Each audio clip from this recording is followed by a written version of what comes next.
पसायदान भाग 5। आजच्या भागामध्ये आपण माऊली ईश्वरनिष्ठ लोकांच्या सहवासात राहिल्यामुळं काय फायदे होतील याविषयी सांगतात।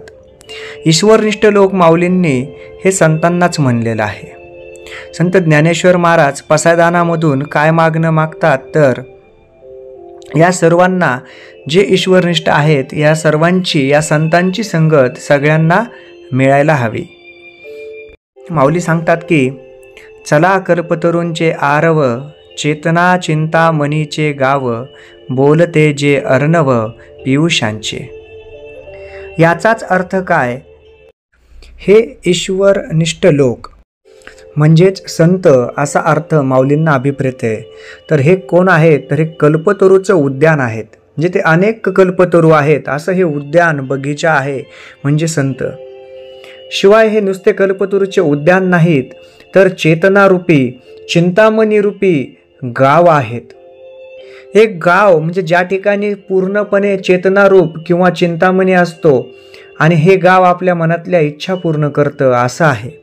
या संतांचं एवढंच महत्त्व नाही तर एवढं आहे की त्यांची वाणी, शब्द, बोल, सहवास हे सर्व काय आहे तर अमृतापेक्षा काहीच कमी नाही। एखादा अमृताने भरलेला सागर सुद्धा कमी वाटावा एवढा या संतांचा ईश्वरनिष्ठ मंडळींचा सहवास किंवा सानिध्य अस्तित्व हे मोठं आहे।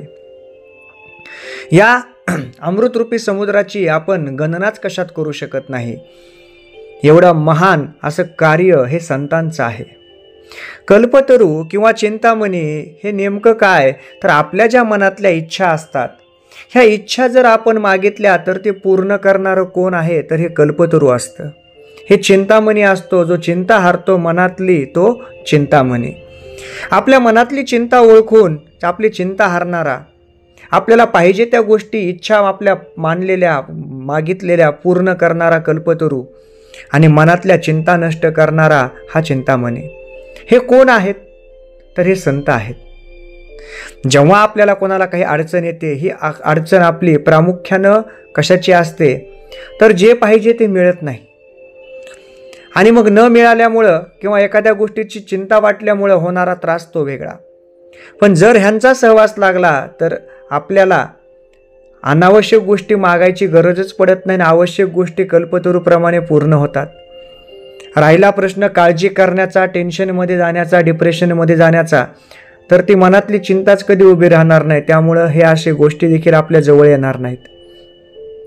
म्हणून या संतांची जर सोबत आपल्याला भेटली तर आपल्याला कधीच आयुष्यात काहीच कमी पडणार नाही असं माऊली सांगतात।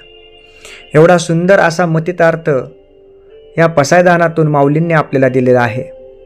आजच्या युगामध्ये या पसायदानाचा जर आपल्याला खरा अर्थ उमगून अभ्यास जर आपण केला आणि आत्मसात जर केला तर आपलं आयुष्य सुखी आणि समाधानी राहील।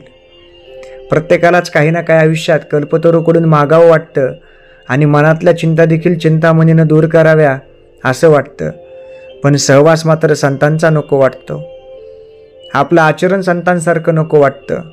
मग ह्या दोन्ही विरोधाच्या गोष्टी कशा शक्य होतील? जय जय रामकृष्ण हरी।